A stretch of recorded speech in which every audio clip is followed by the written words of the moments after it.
부산 앞바다에 아침 안개가 낮게 깔려 있습니다.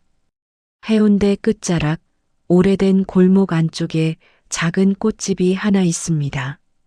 간판도 없고 화려한 장식도 없지만 새벽마다 그 골목에는 은은한 국화 향기가 흐릅니다. 꽃집 안쪽에서 부지런히 움직이는 손이 있습니다. 갈색 앞치마를 두르고 소매를 단정하게 걷어올린 한 여자. 바로 이 이야기의 주인공 이순례입니다. 43. 키도 크지 않고 눈에 띄게 화려하지도 않습니다. 그러나 그녀의 눈빛만큼은 다릅니다. 말수가 적고 웃음도 드물지만 한번 마주치면 쉽게 잊히지 않는 눈입니다. 동네 사람들은 그녀를 그저 최화백 부인이라 부릅니다. 예술가 남편을 묵묵히 뒷바라지하는 평범한 주부.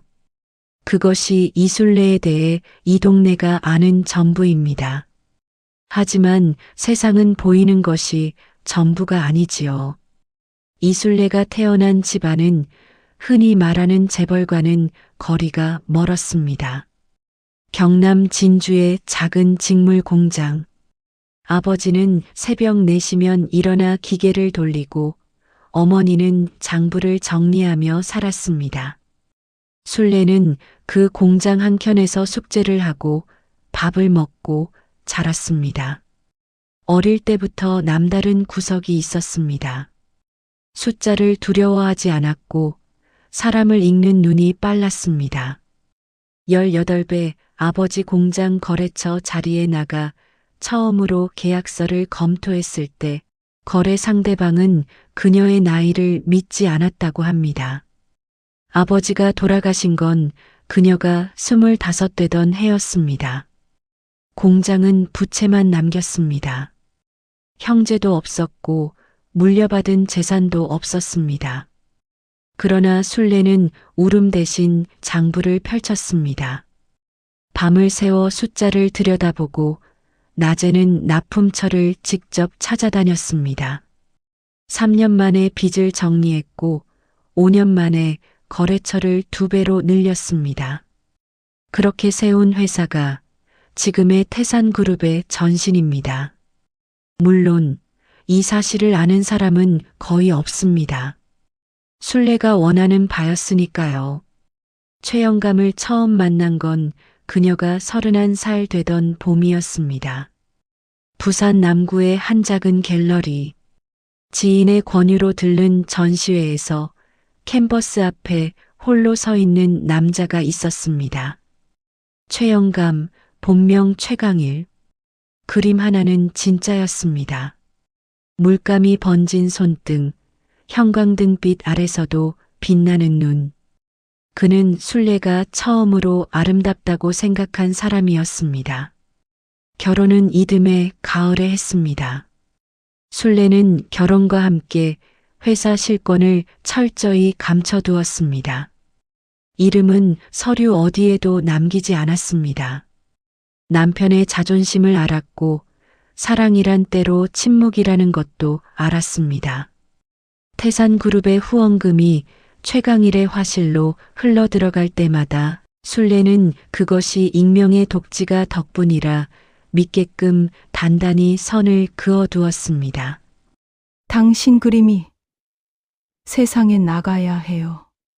그게 전부예요. 그녀가 남편에게 건넨 말 중에서 가장 긴 문장이었을 겁니다. 10년이 흘렀습니다. 순례는 아이 없이 살았습니다. 2번의 시도 끝에 포기한 것이기도 했고 남편이 그다지 서두르지 않는 눈치이기도 했습니다. 괜찮다고 여겼습니다. 그녀의 삶에는 이미 채워야 할 것들이 많았으니까요.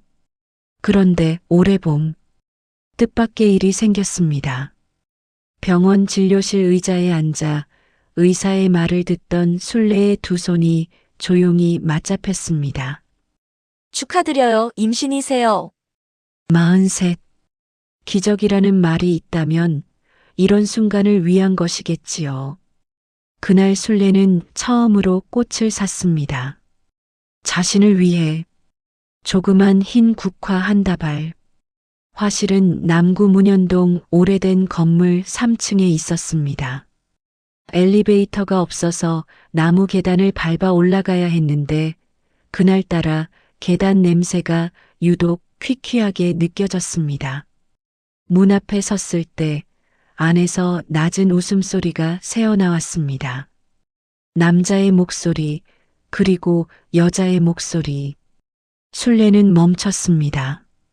문고리에 손을 올리고 잠시 그 자리에 서 있었습니다. 어쩌면 이미 알고 있었을지도 모릅니다. 다만 알고 싶지 않았던 것이지요.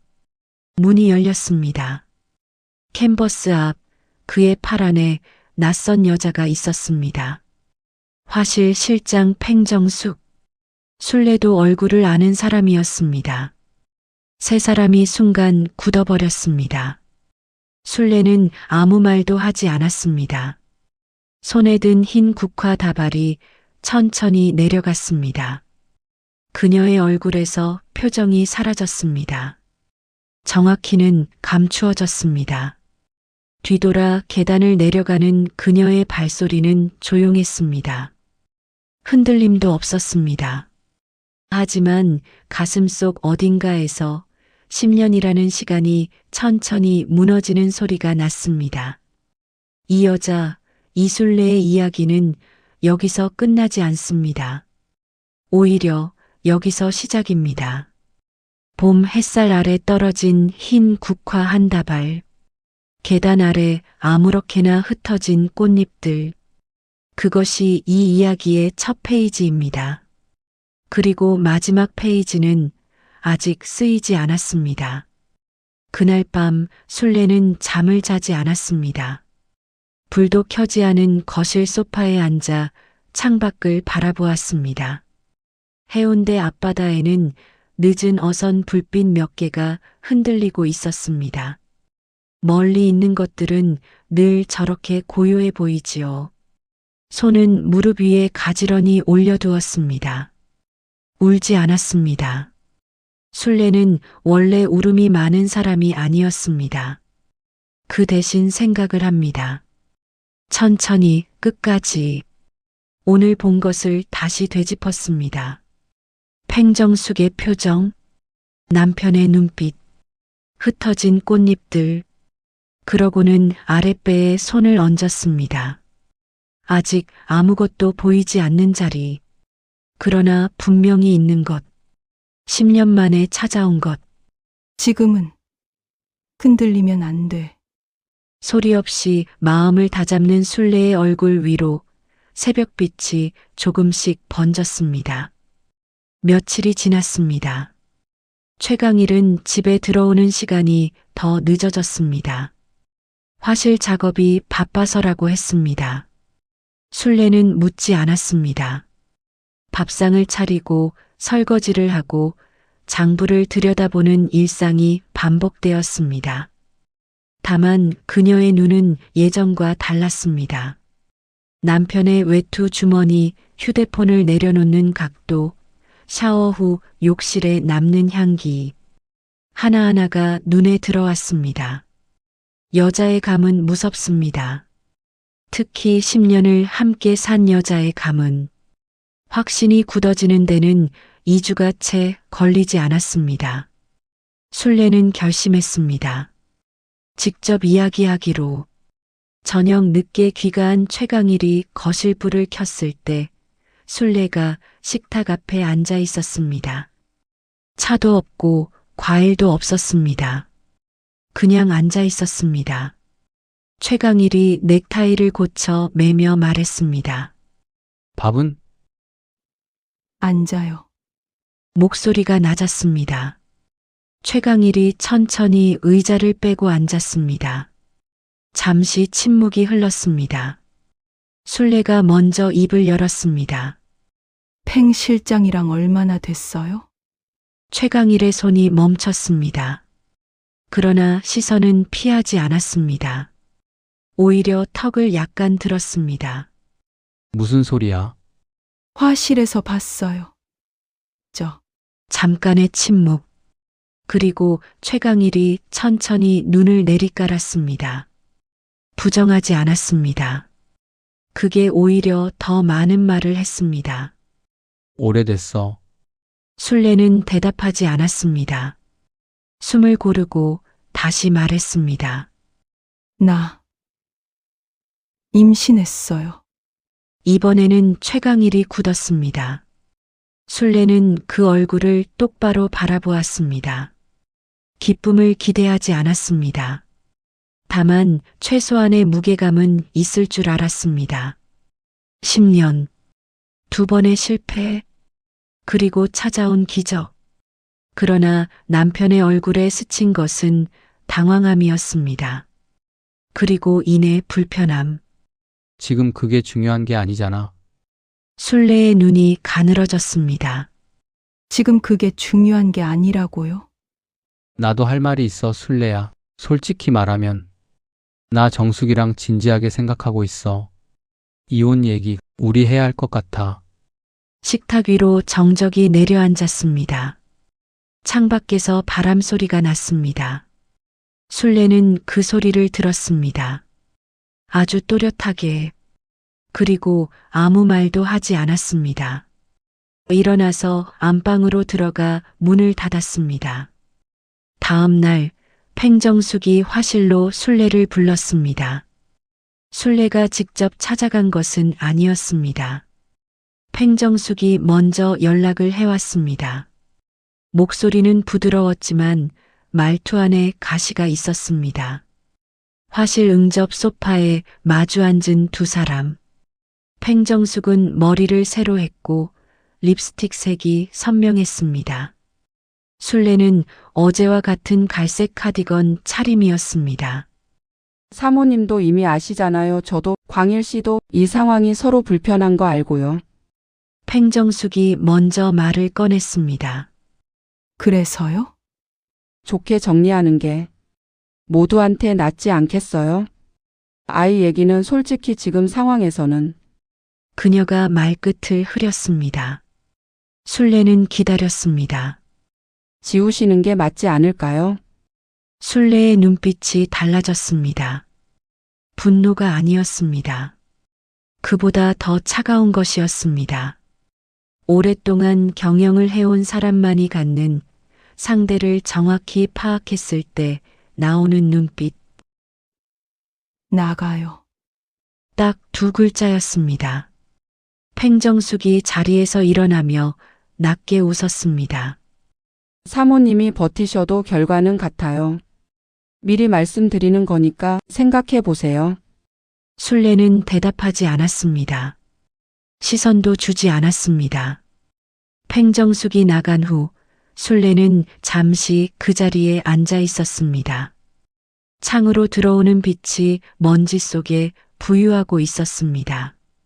저 여자 보통이 아니다. 단순한 감이 아니었습니다. 오래된 직감이었습니다. 그날 오후 술래는 성운병원 산부인과를 다시 찾았습니다. 정기 진료 날짜가 아니었지만 마음이 걸렸습니다. 말로 설명하기 어려운 불안함. 의사는 이상 없다고 했습니다. 아이는 잘 자라고 있다고. 술래는 고개를 끄덕이고 진료실을 나왔습니다. 병원 복도를 걷는데 계단 아래에서 낯익은 웃음소리가 들렸습니다. 남편이었습니다. 그리고 그 옆에 팽정숙. 두 사람은 아직 술래를 보지 못했습니다. 팽정숙이 최강일의 팔짱을 끼고 가방 안에서 무언가를 꺼내 보여주고 있었습니다. 종이 같은 것이었습니다. 최강일이 그것을 보고 고개를 끄덕였습니다. 술래는 멈췄습니다. 그 종이가 무엇인지 그 자리에서는 알 수 없었습니다. 하지만 두 사람의 표정이 말해주고 있었습니다. 무언가가 이미 진행되고 있다는 것을. 발걸음을 돌렸습니다. 출구 쪽으로 천천히 걸었습니다. 병원 로비를 지나 자동문이 열렸습니다. 3월의 바람이 얼굴에 닿았습니다. 아직 차가웠습니다. 그날 밤 술래는 오래된 수첩을 꺼냈습니다.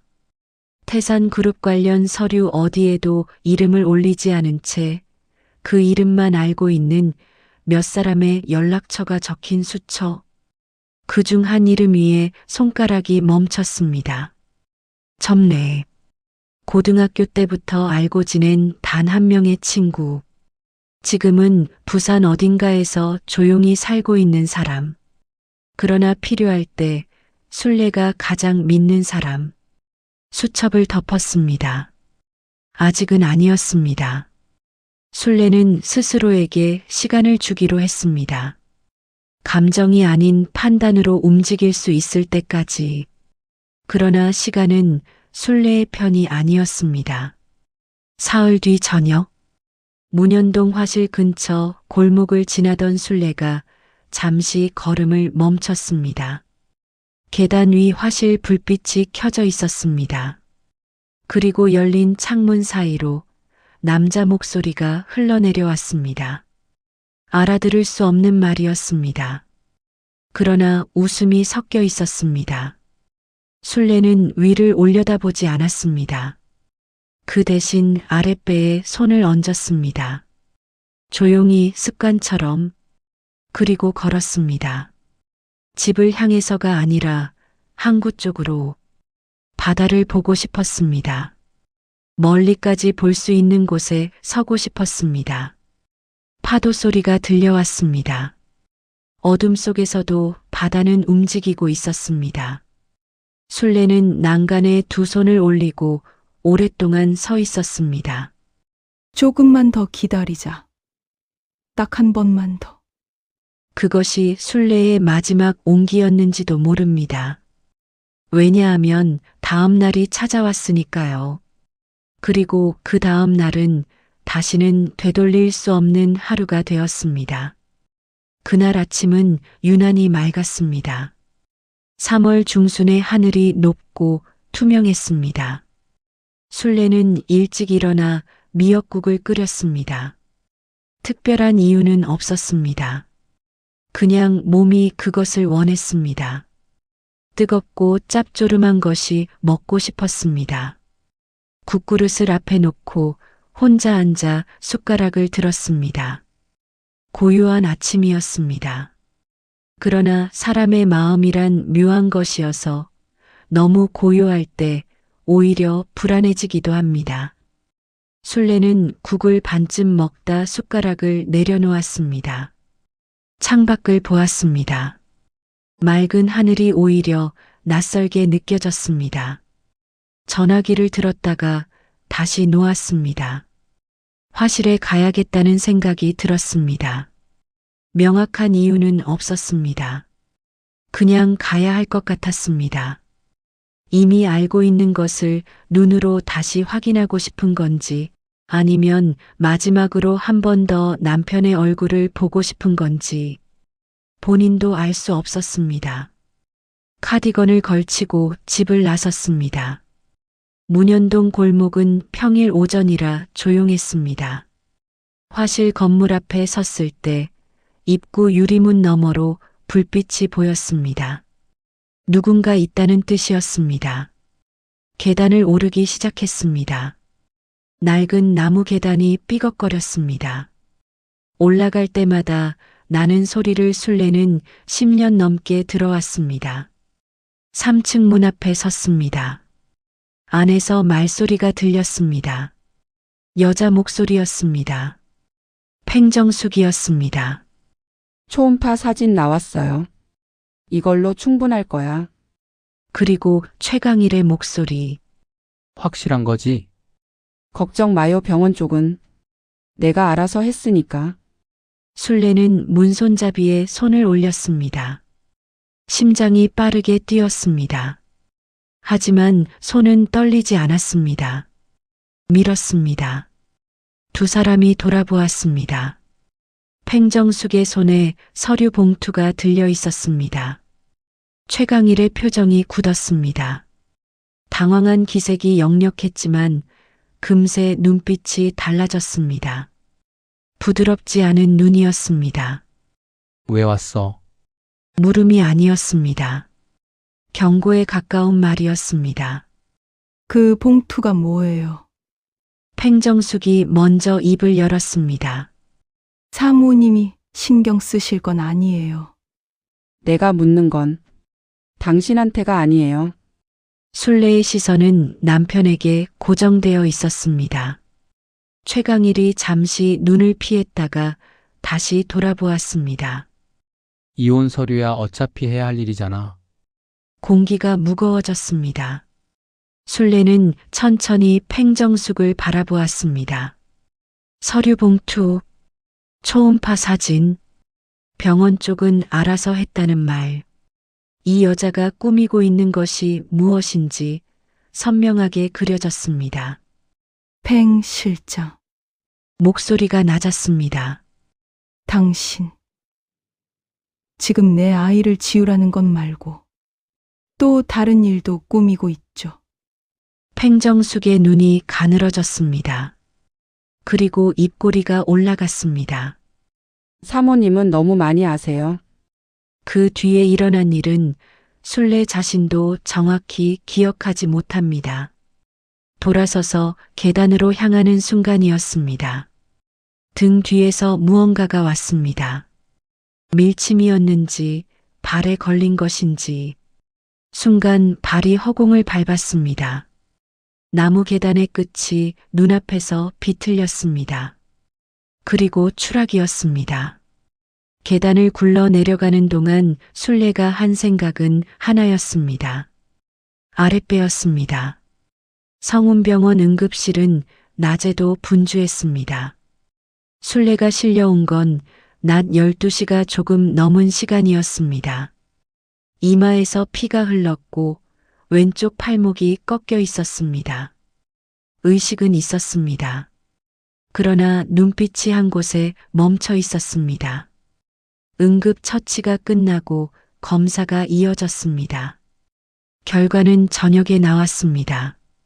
병실 커튼이 반쯤 처진 침대 위 순례는 링거를 꽂은 팔을 내려다보고 있었습니다. 의사가 조심스럽게 말을 꺼냈습니다. 충격으로 인한 출혈, 태아 심박이 멈췄습니다. 더 이상 손 쓸 수 없는 상태라고. 순례는 고개를 끄덕였습니다. 울지 않았습니다. 소리도 내지 않았습니다. 그냥 고개를 끄덕였습니다. 의사가 나간 뒤 병실은 조용해졌습니다. 링거줄을 타고 약이 천천히 흘러 들어오는 소리가 들리는 것 같았습니다. 그게 아니라 자기 자신의 숨소리였는지도 모릅니다. 창밖으로 저녁 하늘이 붉게 물들고 있었습니다. 순례는 아랫배에 손을 얹었습니다. 아무것도 없는 자리. 이제는 정말로 아무것도. 눈을 감았습니다. 미안하다. 말이 되지 않은 말이었습니다. 오직 자신과 그 작은 존재 사이에서만 오가는 소리 없는 말.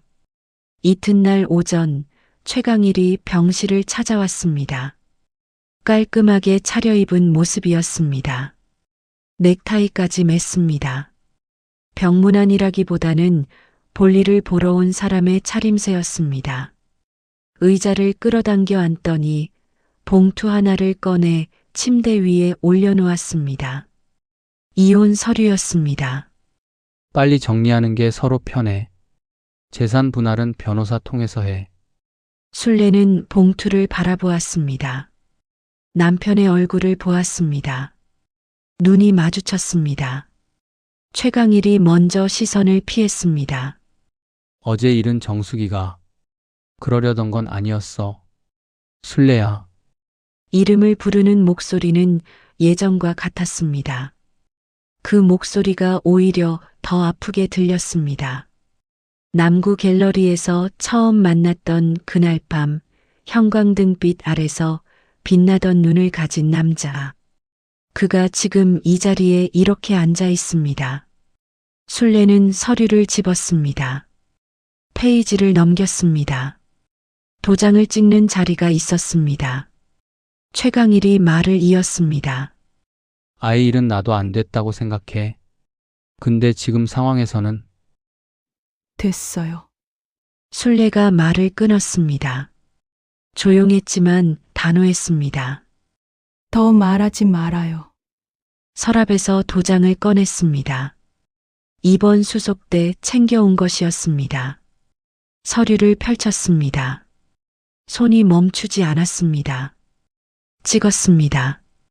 최강일이 봉투를 거두어 들고 일어섰습니다.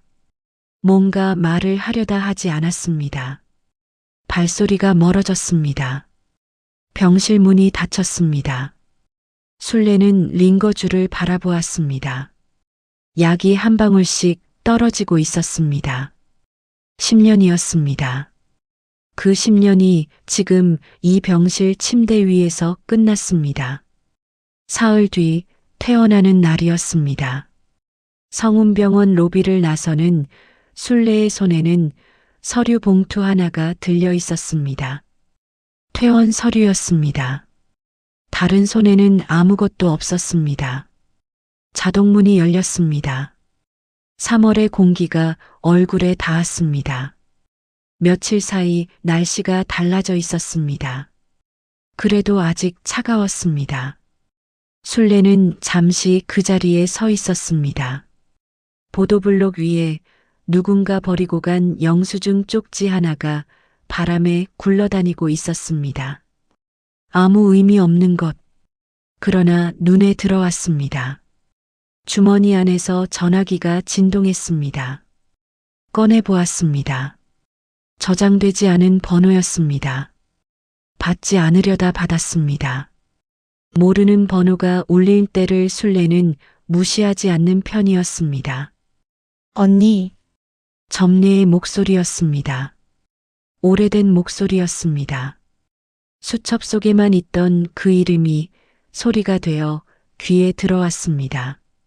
소식 들었어. 내가 먼저 연락했어야 했는데. 순례는 대답하지 않았습니다. 잠시, 그리고 말했습니다. 어디 있어? 목소리가 달랐습니다. 며칠 전과는 달랐습니다. 낮고 침착하고 그러나 무언가를 향해 방향을 잡은 목소리였습니다. 점례가 잠깐 멈췄다가 답했습니다. 부산이야. 언니 보고 싶어서 왔어. 순례는 병원 건물을 돌아보지 않았습니다. 앞을 보았습니다. 거리가 길게 뻗어 있었습니다. 나와 할 얘기 있어. 순례가 처음으로 울었던 건 그날 밤이었습니다. 점례와 마주 앉은 오래된 분식집 귀퉁이 자리. 뜨거운 순대국밥 한 그릇이 앞에 놓였습니다. 점례는 아무 말도 하지 않고 국밥 위에 깍두기를 올려주었습니다. 언제나 그랬듯이 순례는 숟가락을 들다 내려놓았습니다. 눈물이 났습니다. 소리도 없이 그냥 흘렀습니다. 점례가 휴지를 건넸습니다. 그것이 전부였습니다. 위로도 말도 필요 없었습니다. 그냥 거기 있어주는 것으로 충분했습니다. 한참 후 순례가 입을 열었습니다. 나 지금부터 움직일 거야. 점례가 국밥 그릇을 밀어주며 말했습니다. 알아 그래서 내가 왔지. 창밖으로 부산의 밤이 깔렸습니다. 골목 불빛들이 하나씩 켜졌습니다. 아직 3월이었습니다. 그러나 순례의 눈 안에서 봄은 이미 다른 방식으로 시작되고 있었습니다. 봄비가 내렸습니다. 부산의 4월 비는 조용합니다. 세차게 퍼붓지 않습니다. 그냥 내립니다. 소리도 없이 오래도록. 순례는 창가에 앉아 그 비를 바라보았습니다. 손에는 따뜻한 보리차 한 잔. 퇴원한 지 열흘이 지났습니다. 팔목의 부기는 많이 빠졌습니다. 이마의 상처도 아물고 있었습니다. 몸은 그렇게 제 속도로 돌아가고 있었습니다. 마음은 조금 달랐습니다. 잃어버린 것들의 무게는 서두른다고 가벼워지지 않습니다. 술래는 그것을 알고 있었습니다. 그래서 서두르지 않기로 했습니다. 다만 멈추지도 않기로 했습니다. 점례는 해운대 골목 끝에 작은 고시원 방을 잡았습니다. 부산에 며칠만 있겠다고 했지만 눌러 앉았습니다. 설명도 없었습니다. 그냥 있었습니다. 술래도 묻지 않았습니다. 물을 필요가 없었습니다. 두 사람은 매일 아침 술래의 꽃집 앞 골목에서 만났습니다. 점례는 편의점 커피를 2개 사왔고 술래는 꽃집 문을 열었습니다. 그게 전부였습니다. 그것만으로 충분했습니다. 어느 날 아침 점례가 커피를 건네며 말했습니다. 언니, 나 사실 오래전부터 알고 있었어. 술래가 눈을 들었습니다. 뭘? 태산그룹 얘기. 언니가 숨긴다고 숨겨졌겠어. 나한테는. 술래가 잠시 멈추었다가 커피를 받아들었습니다. 그래서 이제 도와줄 수 있어. 제대로. 골목에 봄비 냄새가 났습니다. 술래는 커피 한 모금을 마셨습니다. 알아. 짧은 말이었습니다. 그러나 두 사람 사이에서는 긴 문장이었습니다. 그 다음 날부터 술래는 움직이기 시작했습니다. 처음에는 작은 일부터였습니다. 오랫동안 손 놓고 있던 서류들을 꺼냈습니다. 태산그룹의 자산 현황, 후원금 흐름 내역, 최강일의 이름으로 체결된 계약들, 술래의 이름은 어디에도 없었지만 그 모든 것의 출처는 하나였습니다. 술래 자신이었습니다. 숫자를 들여다보는 술래의 눈이 달라졌습니다. 슬픔이 아니라 집중이었습니다. 10년을 잠재워 두었던 감각이 다시 깨어나는 시간이었습니다. 점례는 옆에서 서류를 정리했습니다. 말이 없었습니다. 그러나 손은 빠르고 정확했습니다. 밤이 깊어졌습니다. 점례가 허리를 펴며 말했습니다. 언니, 밥은 먹었어? 아직. 그럼 잠깐 나가자. 국밥이라도. 술래가 펜을 내려놓았습니다. 그리고 처음으로 작게 웃었습니다. 쓴웃음이 아니었습니다. 그냥 웃음이었습니다. 오랜만이었습니다. 성운병원 행정실에서 연락이 온 것은 그 주 목요일이었습니다.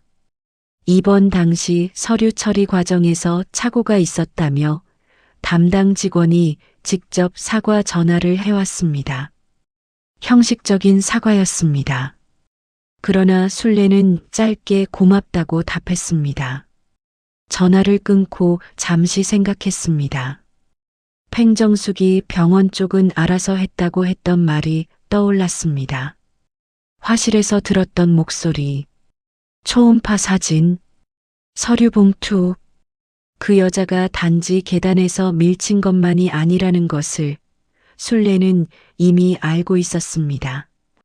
그러나 지금 당장은 아니었습니다. 아직 때가 아니었습니다. 서랍을 닫았습니다. 차분히 순서대로 어느 저녁 꽃집을 정리하던 술래에게 낯선 손님이 들어왔습니다. 60 언저리의 여자였습니다. 수수한 차림이었지만 눈빛이 맑았습니다. 흰 국화 한 단을 골라 들더니 조용히 물었습니다. 여기 오래 하셨어요? 좀 됐습니다. 좋은 꽃집이네요. 오래 하세요.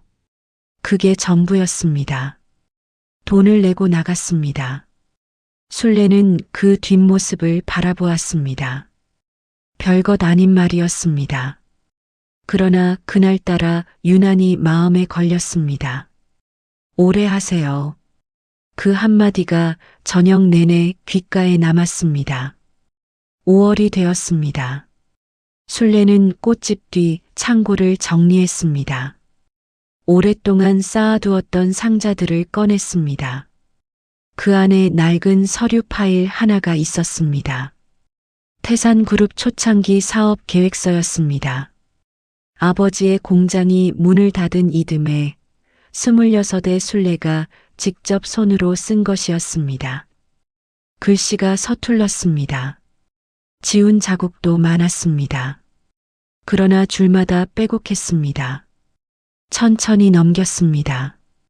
페이지 귀퉁이에 작은 메모가 있었습니다.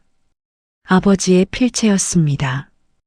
언제 적어두었는지 알 수 없었지만 거기 이렇게 적혀 있었습니다. 우리 술래는 넘어져도 일어난다. 술래는 그 자리에서 한참을 가만히 있었습니다. 울지 않았습니다. 다만 오래 들여다보았습니다. 아버지의 글씨를, 서툰 자신의 글씨를, 그리고 그 사이에 흐른 시간을. 파일을 덮었습니다. 덮고 나서 다시 펼쳤습니다. 이번에는 새 노트를 가져와 옆에 펼쳤습니다. 펜을 들었습니다. 쓰기 시작했습니다. 그날 밤 늦게 점례가 들렀습니다.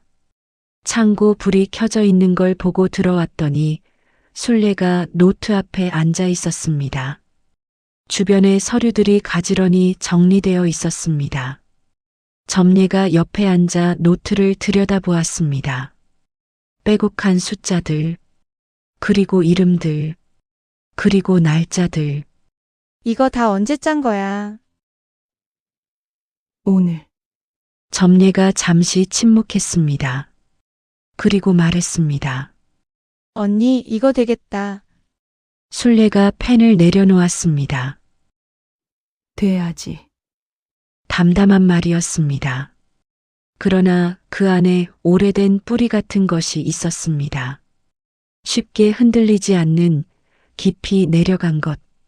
점례가 노트를 다시 들여다보다가 말했습니다. 언니, 나 솔직히 말해도 돼? 네. 나 오래전부터 언니가 걱정됐어. 태산그룹도 그 남자도. 언니가 너무 혼자 다 가지고 있어서. 술래가 대답하지 않았습니다. 앞으로는 나도 있어. 혼자 하지 마. 조용한 말이었습니다. 꾸밈이 없었습니다. 그래서 더 깊이 들어왔습니다. 술래가 창 쪽을 바라보았습니다. 골목 가로등 불빛이 창문 유리에 비쳤습니다. 고마워. 두 글자였습니다. 그러나 술래에게는 오래 걸린 말이었습니다. 그달 말 술래는 오랜만에 바다를 보러 갔습니다. 혼자였습니다. 해운대 이른 아침, 사람이 드문 시간이었습니다. 파도가 밀려왔다 물러났습니다. 늘 그랬듯이 술래는 모래 위에 서서 수평선을 바라보았습니다. 저 멀리 수평선은 흐리지 않았습니다. 선명했습니다. 생각했습니다. 잃은 것들을 생각했습니다. 아이를, 10년을, 그리고 오래전 아버지의 새벽 기계 소리를. 그러나 이상하게도 그것들이 오늘은 무겁게 짓누르지 않았습니다. 오히려 단단하게 발밑에 쌓이는 느낌이었습니다. 무너진 것들이 바닥이 되어주는 느낌. 파도가 한 번 더 밀려왔습니다. 술래는 숨을 깊게 들이쉬었습니다. 그리고 오랫동안 내쉬었습니다. 뒤를 돌아보지 않았습니다. 앞을 보았습니다. 넓고 선명한 수평선을. 태산그룹의 실소유주 이술래. 이제 그 이름을 숨길 이유가 없었습니다. 숨겨야 할 사람이 곁에 없었으니까요. 그리고 이제는 드러내야 할 이유가 생겼으니까요. 꽃집으로 돌아오는 골목길에 아침 햇살이 들었습니다. 가게 문을 열었습니다. 국화 향기가 먼저 나왔습니다. 오래된 향기였습니다. 변하지 않은 향기였습니다. 술래는 앞치마를 두르고 꽃을 정리하기 시작했습니다. 손이 익숙하게 움직였습니다. 오늘도 이 골목에서, 내일도 이 골목에서, 그러나 그 다음은 이 골목 밖이었습니다. 6월의 부산은 눈부십니다. 바다가 짙어지고 골목마다 햇살이 깊이 들어옵니다. 해운대 꽃집 앞에도 그런 아침이 찾아왔습니다. 술래는 새벽 5시에 일어났습니다. 오늘은 평소보다 일찍이었습니다. 거울 앞에 섰습니다. 갈색 앞치마 대신 짙은 네이비 재킷을 걸쳤습니다. 머리를 단정하게 올렸습니다. 립스틱을 발랐습니다. 오래된 화장품이었습니다. 그러나 색은 여전했습니다. 거울 속 여자를 바라보았습니다. 43. 이마에 옅은 흉터, 팔목에 아문 자국. 그러나 눈빛은 달랐습니다. 3월의 그 눈빛과는 조용히 고개를 끄덕였습니다. 스스로에게 건네는 인사였습니다. 부산 남구 태산그룹 부산사무소 건물 로비에 들어서는 술래의 뒤로 박민석 실장이 2걸음 간격을 두고 따랐습니다. 키가 크고 말이 없는 사람이었습니다. 6년째 술래의 신변을 맡아온 사람이었지만 회사 안팎에서 그의 존재를 아는 이는 많지 않았습니다. 술래가 원하는 방식이었습니다. 로비 직원들이 일어섰습니다. 술래는 손을 들어 앉으라는 신호를 보냈습니다. 걸음을 멈추지 않고 엘리베이터로 향했습니다. 문이 닫혔습니다. 박민석이 정면을 바라보며 조용히 말했습니다. 오늘 일정 다시 한번 확인하시겠습니까? 아니요. 그냥 가요. 짧은 대답이었습니다. 박민석은 더 묻지 않았습니다. 엘리베이터가 올라갔습니다. 이사회 회의실은 12층이었습니다. 문을 열고 들어서는 술래를 보고 자리에 앉아있던 6명이 일제히 굳었습니다. 오랫동안 이름만 들어온 사람이었습니다. 서류에는 없는 사람이었습니다. 그러나 이 회사의 모든 결정 뒤에 있었던 사람이었습니다. 술래는 상석에 앉았습니다. 자연스러웠습니다. 서두르지 않았습니다. 가방을 내려놓고 물 한 잔을 따랐습니다. 그리고 천천히 둘러보았습니다. 오래 기다리셨습니다. 6명이 동시에 고개를 숙였습니다. 회의는 2시간이었습니다. 술래는 말을 많이 하지 않았습니다. 그러나 한번 입을 열면 정확했습니다. 숫자를 틀리지 않았습니다. 맥락을 잃지 않았습니다. 오히려 자리를 비운 시간 동안 더 멀리 보고 있었다는 것을 앉아있는 사람들은 금세 느꼈습니다. 회의가 끝나고 사람들이 나갔습니다. 마지막으로 남은 중년의 재무이사가 잠깐 머뭇거리다 말했습니다. 회장님, 오래 기다렸습니다. 저희가 더 일찍 찾아봤어야 했는데. 술래가 서류를 정리하며 고개를 들었습니다. 아닙니다. 제가 준비가 안 됐던 겁니다. 재무이사가 눈을 내리깔았습니다. 건강하셔서 다행입니다. 술래는 그 말에 잠시 멈추었습니다. 그리고 짧게 웃었습니다. 네. 저도 그렇게 생각합니다. 점심은 점례와 먹었습니다. 남포동 골목 작은 국밥집이었습니다. 재킷을 벗고 소매를 걷었습니다. 뜨거운 국밥이 나왔습니다. 점례가 깍두기를 술래 쪽으로 밀었습니다. 언제나처럼 어땠어? 됐어. 점례가 숟가락을 들다 멈추었습니다. 그게 다야.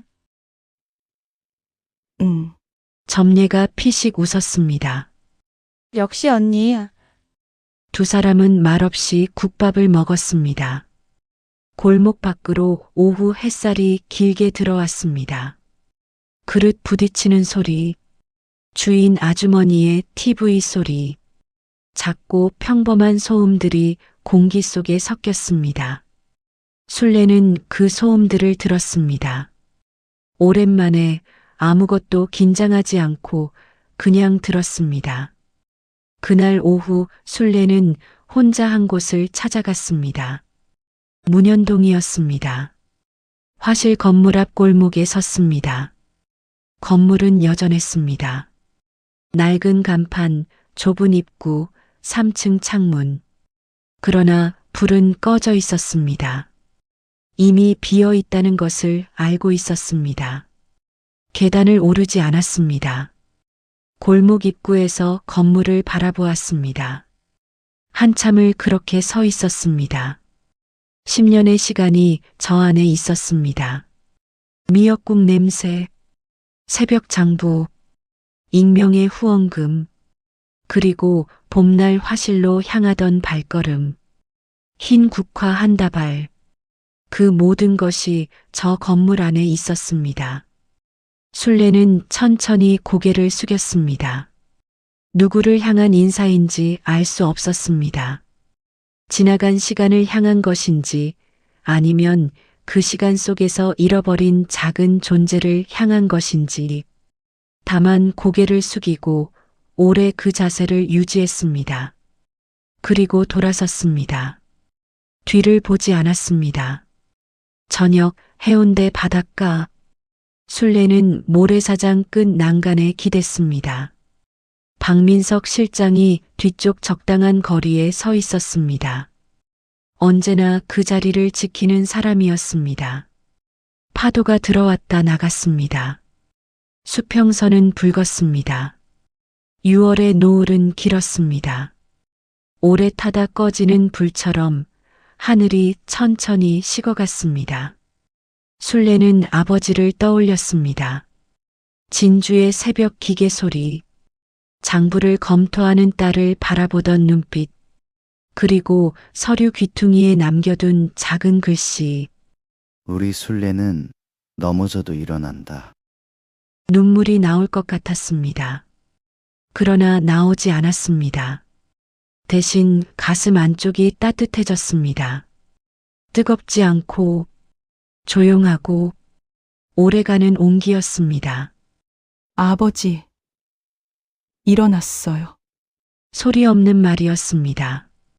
바다를 향해 가만히 내보낸 말이었습니다. 파도가 답하듯 한번 크게 밀려왔다 물러났습니다. 어둠이 내려앉을 무렵 박민석이 다가왔습니다. 차 가져오겠습니다. 잠깐만요. 술래가 말했습니다. 박민석이 멈추었습니다. 술래는 난간에서 손을 떼고 그를 바라보았습니다. 박 실장, 네, 고생했어요. 오래. 박민석의 표정이 미세하게 움직였습니다. 6년 동안 처음 듣는 말이었습니다.